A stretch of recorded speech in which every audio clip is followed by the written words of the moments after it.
കൃപാസന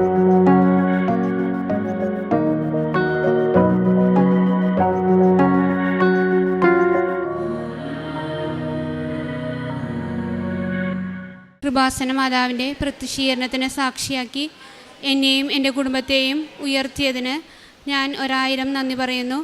എൻ്റെ പേര് Shalet. Saint Mary's Edakochi saint Mary's ഇടവക അംഗമാണ്. ഞാൻ ഇവിടെ വന്ന് ഉടമ്പടി എടുക്കുന്നത് 2024 മെയ് 17-ാം തീയതിയാണ്. അതിനു മുൻപ് ഞാൻ ജപമാല റാലിയിൽ എൻ്റെ ചേച്ചി എന്നെ പങ്കെടുപ്പിക്കുമായിരുന്നു. അപ്പോൾ എൻ്റെ ഏറ്റവും വലിയ നിയോഗമായിരുന്നു എൻ്റെ കടബാധ്യതയിൽ നിന്ന് എന്നെ രക്ഷിക്കുക എന്നുള്ളത്. അങ്ങനെ ജപമാല റാലിയിൽ ഞാൻ പങ്കെടുത്തപ്പോൾ ഞാൻ 20 വർഷത്തേക്ക് എൻ്റെ വീടിൻ്റെ ആധാരം പണയത്തിൽ വെച്ചിരിക്കുകയായിരുന്നു. അത് 3 മാസത്തിനുള്ളിൽ എങ്ങനെയോ എനിക്കറിയില്ല, അതെനിക്ക് വീട്ടിലേക്ക് തിരിച്ച് എടുക്കാൻ സാധിച്ചു. അപ്പോൾ എനിക്ക് മനസ്സിലായി ഈ മാതാവിൻ്റെ അൾത്താരയിൽ എന്തോ പ്രത്യക്ഷീകരണ സാക്ഷിയാക്കി എനിക്ക് ഉടമ്പടി എടുത്ത് ഉടമ്പടിയിൽ ജീവിക്കണമെന്ന് എനിക്ക് തോന്നി. അങ്ങനെ ഞാൻ ഉടമ്പടിയിലേക്ക് വരുന്നതിന് മുൻപ് തന്നെ എൻ്റെ മോളുടെ board exam CBSE board exam ആയിരുന്നു 2024. അതിന് 2 ദിവസം മുൻപ് എൻ്റെ വീട്ടിലെ വളർത്തുനായ എൻ്റെ കുഞ്ഞിൻ്റെ കയ്യിൽ കടിച്ച് 10 മിനിറ്റ് കടിച്ചു പിടിച്ചിരുന്നു. വിട്ടില്ല. എന്തൊക്കെയോ ചെയ്തിട്ടും അവൻ കയ്യിൽ കടിച്ചു പിടിച്ചിരിക്കുകയായിരുന്നു. അപ്പം ഞങ്ങൾ മാതാവേ രക്ഷിക്കണേ എന്ന് പ്രാർത്ഥിച്ചതിൻ്റെ ഫലമായി പെട്ടെന്ന് പിടിവിടുകയും പക്ഷേ കയ്യിലൊരു പോറൽ പോലും കുഞ്ഞിനേറ്റില്ല. പക്ഷേ ഞങ്ങൾ അന്ന് തന്നെ ഇവിടെ വന്ന് മാതാവിൻ്റെ പ്രത്യേക സംരക്ഷണത്തിനായി ഞാൻ എൻ്റെ കുഞ്ഞുങ്ങളെയും കൊണ്ടുവന്ന് പ്രാർത്ഥിക്കുകയും ഹോൾ ടിക്കറ്റ് ഇവിടെ നിന്ന് അൾത്താരയിൽ വെച്ച് പ്രാർത്ഥിക്കുകയും ചെയ്തിരുന്നു. അതിൻ്റെ ഫലമായി ആ എക്സാമിന് കൊച്ചിന് ക്ലാസ്സിലൊക്കെ 79% മാർക്കേ ലഭിക്കുമായിരുന്നുള്ളൂ. ഫിസിക്സ് എക്സാമിൻ്റെ അന്നാണെങ്കിൽ അവൾക്ക് തീരെ പനിയും ഛർദിലും വന്നിട്ട് അവൾ 1 മണിവരെ ഒന്നും പഠിക്കാൻ സാധിക്കാണ്ട് കിടപ്പായിരുന്നു. പിറ്റേ ദിവസം വർഷം പോയാലും സാരില്ല, കുഞ്ഞല്ലേ വലുതെന്നോർത്ത് ഞാൻ പിറ്റേ ദിവസം ഹോസ്പിറ്റലിലേക്ക് അഡ്മിറ്റ് ചെയ്യാം, എക്സാം എഴുതണ്ട എന്ന് വിചാരിച്ചിരുന്നപ്പോൾ കൊച്ചു കിടക്കുന്ന തലേനടേരി ഞാൻ കൃപാസന പത്രം എടുത്തു വയ്ക്കുകയും പ്രാർത്ഥിക്കുകയും ചെയ്തു. അന്ന് തന്നെ വെളുപ്പിനെ 3 മണിയായപ്പോൾ ഒരു പനിയുള്ള കുട്ടിയെപ്പോലെയല്ല അവൾ എണീറ്റ് വന്നത്. വളരെ സ്മാർട്ടായിട്ട് എണീറ്റ് വന്നിട്ട് മമ്മി എനിക്ക് പഠിക്കണം, നാളെ എക്സാം എഴുതണം എന്ന് പറഞ്ഞു. ഞാൻ അതെന്നെ അതിശയിച്ചു പോയി, ഇതെങ്ങനെ സാധിച്ചു എന്ന്. അങ്ങനെ അവൾ പഠിക്കുകയും രാവിലെ വെറുതെ എക്സാം എഴുതിയാൽ മതി, വർഷം പോവില്ലല്ലോ, പാസ്സായോട്ടെ എന്ന് ഓർത്തു. പക്ഷേ അവൾക്ക് 96% മാർക്കോടെ CBSE ബോർഡ് എക്സാമിൽ പാസ്സാവാൻ സാധിച്ചു. അത് ഞാൻ ഉടമ്പടി എടുക്കുന്നതിന് മുൻപ് തന്നെ എനിക്ക് മാതാവ് എന്നെ ഒരുപാട് അനുഗ്രഹങ്ങളിലൂടെ എന്നെ ഇവിടേക്ക് വിളിക്കായിരുന്നു. അതിനുശേഷമാണ് ഞാൻ മെയ് മാസത്തിൽ വന്ന് ഉടമ്പടി എടുത്തത്. ഒരുപാട് നിയോഗങ്ങൾ ഞാൻ ഉടമ്പടിയിൽ വെച്ചിരുന്നു. അതിലെ ഏറ്റവും പ്രത്യേകമായുള്ളൊരു നിയോഗമായിരുന്നു ആ വർഷം അവൾ എൻട്രൻസിന് പ്രിപ്പയർ ചെയ്യുമായിരുന്നു. അപ്പോൾ അവൾ എഴുതുന്ന എക്സാമിലെല്ലാം മാതാവിൻ്റെ പ്രത്യേക സംരക്ഷണത്തിന് വേണ്ടി ഞാൻ പ്രാർത്ഥിച്ചു. ഞാൻ എൻ്റെ കുടുംബവും ആത്മീയമായി വളർന്നു. ജപമാലയിലും എല്ലാ ദിവസവും കുർബാനയിലും ഞങ്ങൾ പങ്കെടുക്കുമായിരുന്നു. ജോസഫ് അച്ഛൻ്റെ ഡെയിലി ബ്രെഡ് എന്ന പ്രെയർ ഞങ്ങൾ എല്ലാ ദിവസവും കൂടുമായിരുന്നു. പക്ഷേ എൻ്റെ മകൾക്ക് അതിൽ ഒരുപാട് സമയം പ്രാർത്ഥിക്കേണ്ട മമ്മി, പഠിക്കണം, താൻ പാതി ദൈവം പാതി എന്ന് അവൾ പറഞ്ഞു. ഞാനൊരു ദിവസം പറഞ്ഞു അവളുടെ മോഡൽ എക്സാമാണ്, ഞങ്ങളൊരു ടൂറ് വേളാങ്കണ്ണിയിൽ പോയി വന്നപ്പോഴത്തേക്കും അവളൊന്നും തന്നെ പഠിച്ചിട്ടുണ്ടായിരുന്നില്ല.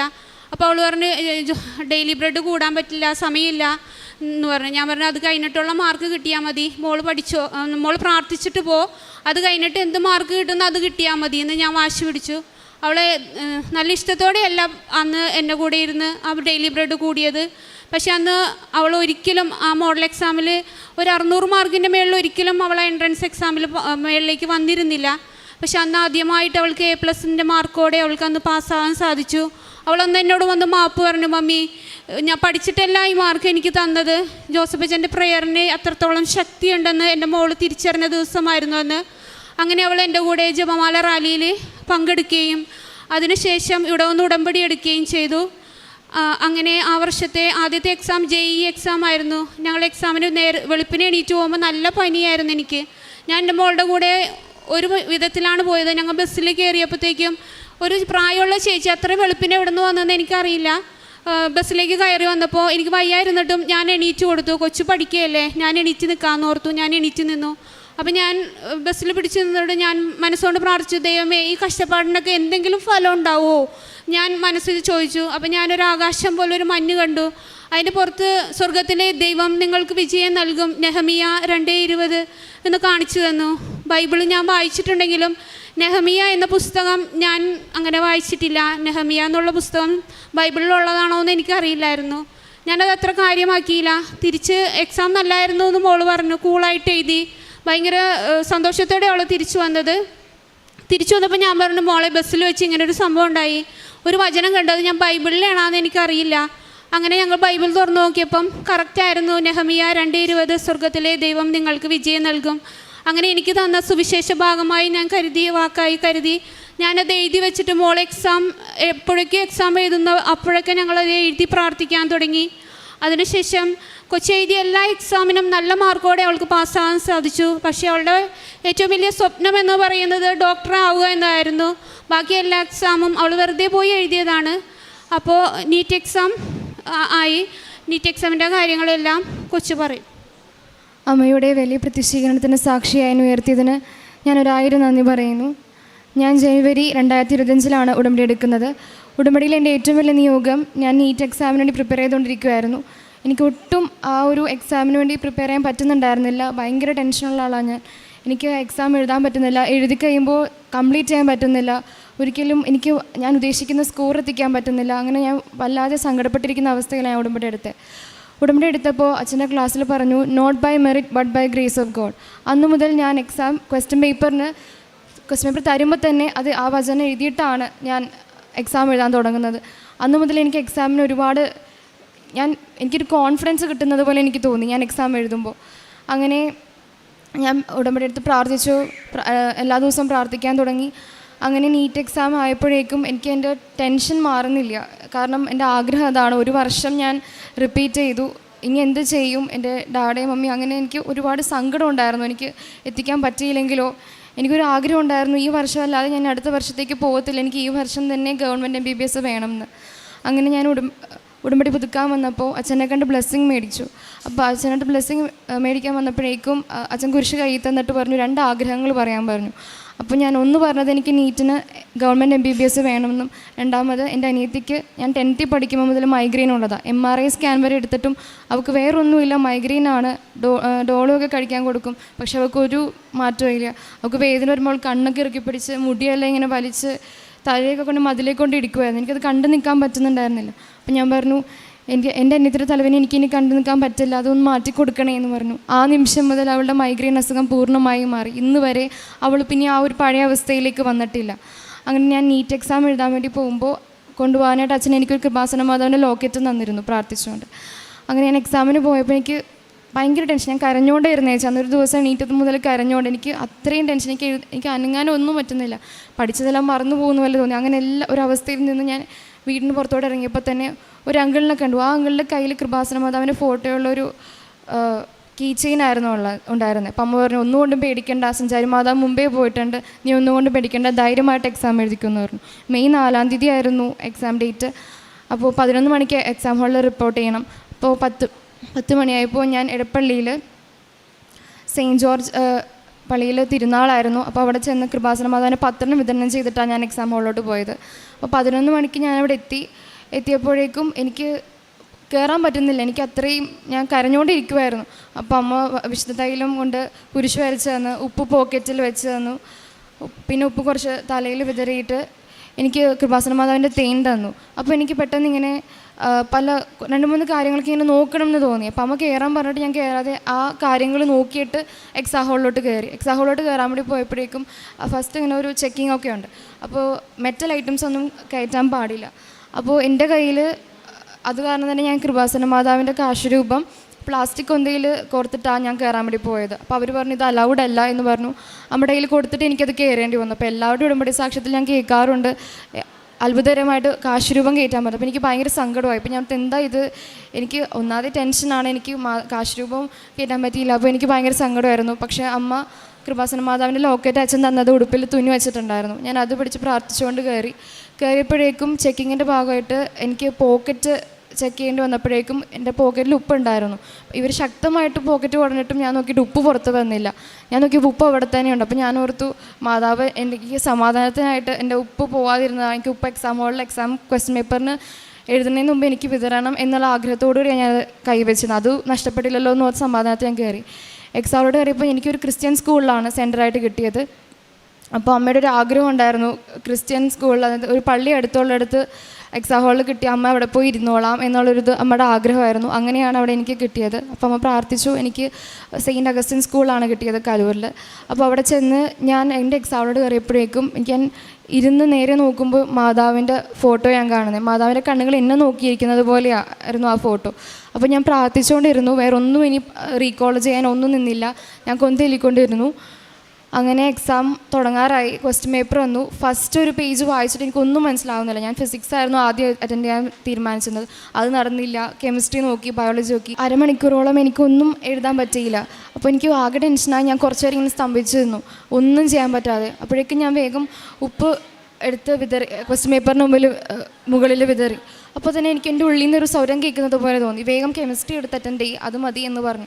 അങ്ങനെ എഴുതാൻ തുടങ്ങി. നിനക്ക് വേറെ ഒന്നും വേണ്ട, നമുക്ക് 720 മാർക്ക്. അപ്പോൾ ഞാൻ ഇങ്ങനെ അത്ര ഒന്നും എനിക്ക് വേണ്ട, നീ എഴുതിക്കോ എന്ന് മാത്രം ഒരു ശബ്ദം. എന്നിട്ട് എനിക്ക് എന്തൊക്കെയോ ഉത്തരങ്ങൾ പറയുന്നത്. അപ്പോൾ ഞാൻ ഉടമ്പടി പുതുക്കാൻ വന്നപ്പോൾ അച്ഛൻ്റെ ക്ലാസ്സിൽ കേട്ടിട്ടുണ്ട് ഒരു ചേട്ടൻ എക്സാം കംപ്ലീറ്റ് ചെയ്യാൻ പറ്റാറുണ്ടായിരുന്നില്ല. അടുത്ത എക്സാമിന് ഉടമ്പടി എടുത്ത് പ്രാർത്ഥിച്ച് ശേഷം ആ ചേട്ടൻ ഇങ്ങനെ ആൻസേഴ്സ് പറഞ്ഞു കൊടുക്കുന്നത് ഞാൻ ക്ലാസ്സിൽ കേട്ടിരുന്നു. അതുപോലത്തെ ഒരു അനുഭവമായിരുന്നു എനിക്ക് ആ എക്സാം ഹാളിൽ ഇരുന്നപ്പോൾ.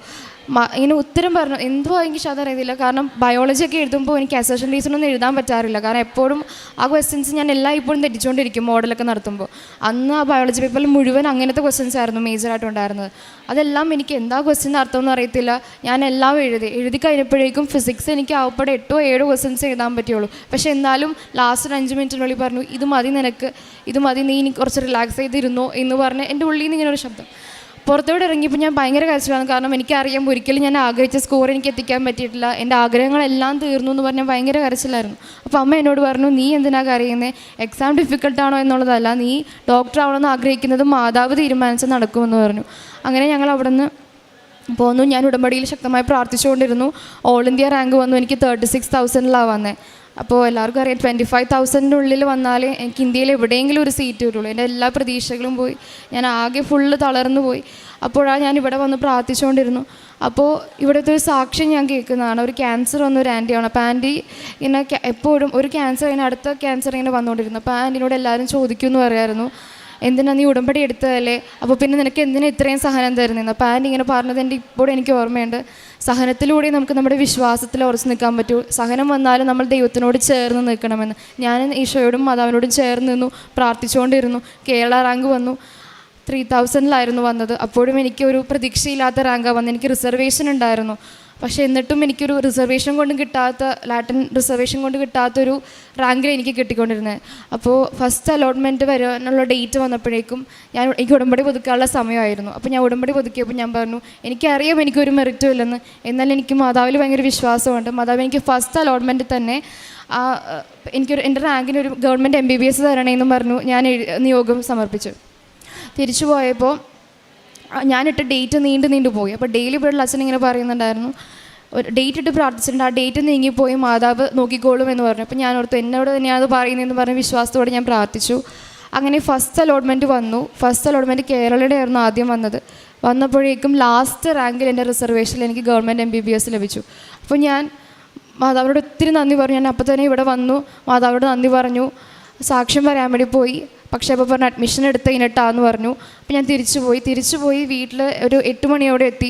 8 മണിയോടെ എത്തിയപ്പോൾ തന്നെ പിന്നെ കാണുന്നതിൽ ആ ലിസ്റ്റ് റദ്ദാക്കി, അത് ക്യാൻസൽ ചെയ്തിട്ട് പിന്നെ പബ്ലിഷ് ചെയ്യും എന്ന് പറഞ്ഞു. അപ്പോൾ എനിക്ക് സങ്കടമായി. അപ്പോൾ എല്ലാവരും പറഞ്ഞു ഇല്ല പേടിക്കേണ്ട, ഓൾറെഡി വന്നതല്ലേ, അത് തന്നെ ഉണ്ടാവും എന്ന് പറഞ്ഞു. പക്ഷേ രണ്ടാമത് അത് റീപബ്ലിഷ് ചെയ്തപ്പോൾ ലാസ്റ്റ് റാങ്ക് എൻ്റെ ആയിരുന്നു. എൻ്റെ റാങ്ക് മാത്രം പോയി. ബാക്കി എല്ലാവരുടെയും അതുപോലെ തന്നെ എൻ്റെ റാങ്ക് മാത്രം പോയി. എനിക്ക് ആകെ തളർന്നു പോയൊരവസ്ഥയിലായിരുന്നു. എന്താ ചെയ്യേണ്ടതെന്ന് എനിക്കറിയില്ല. എനിക്ക് ഒരു എൻ്റെ എല്ലാം പോയി എന്ന് പറഞ്ഞാൽ ഞാൻ മൊത്തത്തിൽ ഡിപ്രഷനിലോട്ട് പോകേണ്ട ഒരു അവസ്ഥ. പക്ഷെ അപ്പോഴും മാതാവ് എന്നെ ചേർത്ത് പിടിച്ചു എന്നുള്ളത് എനിക്ക് പറയാനായിട്ട്. കാരണം ഞാൻ ഒട്ടും തളർന്നില്ല, മാതാവിൽ ഉറച്ച് വിശ്വസിച്ചുകൊണ്ടിരുന്നു. അപ്പോൾ ഞാൻ ഓർത്ത് എന്തായാലും ഇത് പോയി. ഇപ്പോൾ ഞാൻ എപ്പോഴും അമ്മയോട് പറയുമായിരുന്നു കുഞ്ഞിന് എന്താ നല്ലതെന്ന് അമ്മയ്ക്കല്ലേ അറിയുള്ളൂ. അപ്പം അമ്മ ഇത് എനിക്ക് പറ്റാത്തൊരു കാര്യമായിരിക്കും എന്ന് വിചാരിച്ചിട്ടായിരിക്കാം ഇത് എനിക്കിത് മാതാവിന് തരാൻ കഴിയും, എന്നാൽ നിനക്കിത് നല്ലതായിരിക്കില്ല, അല്ലെങ്കിൽ നിനക്കിത് പറ്റിയ ഒരു കോഴ്സായിരിക്കില്ല എന്ന് വിചാരിച്ചായിരിക്കുമെന്ന് ഞാൻ കരുതി. അങ്ങനെ ഞാൻ മെഡിക്കൽ അലൈഡിന് കൊടുത്തു. അപ്പോൾ എനിക്ക് വെറ്റിനറി കിട്ടി തൃശ്ശൂരിൽ. അപ്പോൾ ഞാനോടത്ത് മാതാവ് ഇതായിരിക്കും തീരുമാനിച്ചിരിക്കുന്നതെന്ന് കരുതി അതിൽ മുമ്പോട്ട് പോയി. എന്നാൽ എനിക്ക് ഇനി എൻ്റെ എല്ലാ MBBS എന്നുള്ള സ്വപ്നങ്ങളെല്ലാം നഷ്ടപ്പെട്ട് നിൽക്കുമ്പോഴായിരുന്നു സെക്കൻഡ് റൗണ്ട് വന്നത്. സെക്കൻഡ് റൗണ്ട് കേരളയുടെ സെക്കൻഡ് റൗണ്ട് വന്നപ്പോഴേക്കും ഞാൻ ഇതുപോലെ ടെൻഷൻ അടിച്ച് വന്ന് നിൽക്കുമായിരുന്നു. അപ്പം അമ്മയുടെ പുതുക്കുന്ന സമയമായപ്പോഴേക്കും ഞാൻ അമ്മയുടെ കൂടെ വന്നു. അച്ഛൻ്റെ അടുത്ത് ഇങ്ങനെ കാര്യം പറഞ്ഞു, എനിക്കിങ്ങനെ ആദ്യം വന്നതാ പിന്നെ പോയിന്ന്. അപ്പോൾ അച്ഛൻ്റെ ആ ഒരു ഇടയ്ക്ക് ധ്യാനത്തിൽ പറയുമായിരുന്നു 44 ദിവസത്തിനുള്ളിൽ നിൻ്റെ കാര്യം സാധിക്കുമെന്ന്. അപ്പോൾ അമ്മ ഡേറ്റ് മാർക്ക് ചെയ്ത് വെച്ചിട്ടുണ്ടായിരുന്നു ഇത്. അപ്പോൾ സെപ്റ്റംബർ 25 ആയിരുന്നു ആ ഡേറ്റ്. അന്ന് തന്നെയായിരുന്നു രണ്ടാമത്തെ അലോട്ട്മെൻറ്റ് വരേണ്ടിയിരുന്നത് കേരളയിൽ. അപ്പോൾ ഞാൻ അച്ഛൻ്റെ അടുത്ത് വന്ന് ബ്ലെസ്സിങ്ങിന് ഇങ്ങനെ പറഞ്ഞു, ഇങ്ങനെയാണ് കാര്യം. അച്ഛൻ ശക്തമായി പ്രാർത്ഥിച്ചു എനിക്ക് വേണ്ടി. അങ്ങനെ സെപ്റ്റംബർ 25 എൻ്റെ കേരള സെക്കൻഡ് റൗണ്ടിൽ എനിക്ക് MBBS അഡ്മിഷൻ ലഭിച്ചു. ഞാൻ ഇന്നലെ ഞാൻ പോയി അഡ്മിഷൻ എടുത്തിട്ട് ഇന്ന് ഞാൻ സാക്ഷ്യം പറയാൻ വന്നിരിക്കുകയാണ്. ഇനി എവിടെയായാലും ഞാൻ മാതാവിനോട് ചേർന്ന് നിൽക്കും. എന്നെ ഇത്രയും വലിയൊരു സാക്ഷിയായി ഉയർത്തിയതിന് ഞാൻ മാതാവിന് നന്ദി പറയുന്നു. കാരുണ്യ പ്രവർത്തികളായി ഞങ്ങൾ ചെയ്തുകൊണ്ടിരുന്നത് പത്രം വിതരണം ചെയ്യും. അത് പല ഭാഷകളിലായിട്ട് പല പല സ്ഥലങ്ങളിൽ എവിടെ തന്നെയാണെന്ന് ഞങ്ങൾക്ക് തന്നെ അറിയില്ല. ഞങ്ങൾ പോകുന്നിടത്തെല്ലാം കൊണ്ടുപോകും, അവിടെയൊക്കെ കൊണ്ടുപോയി വിതരണം ചെയ്യും. പിന്നെ ഞാൻ നേർന്നിട്ടുണ്ടായിരുന്നു, മാതാവേ അഡ്മിഷൻ കിട്ടിയാൽ ഞാൻ പത്രത്തേക്കാൾ ഉപരി കുറച്ച് ലോക്കറ്റുകൾ വാങ്ങിച്ച്, എപ്പോഴും സ്വീറ്റല്ലേ കൊടുക്കുന്നത് ജയിച്ചെന്നൊക്കെ പറഞ്ഞു, അതിന് പകരം മാതാവിൻ്റെ ലോക്കറ്റ് വാങ്ങിച്ച് ഞാൻ എല്ലാവർക്കും കൊടുക്കും എന്ന് ഞാൻ നേർന്നിട്ടുണ്ടായിരുന്നു. അങ്ങനെ മാതാവിൻ്റെ ഒരു 50 ലോക്കറ്റ് വാങ്ങിച്ച് ഞാൻ എല്ലാവർക്കും തന്നെ വിതരണം ചെയ്തു. പിന്നെ ഫുഡൊക്കെ എല്ലാവർക്കും കൊടുക്കുമായിരുന്നു.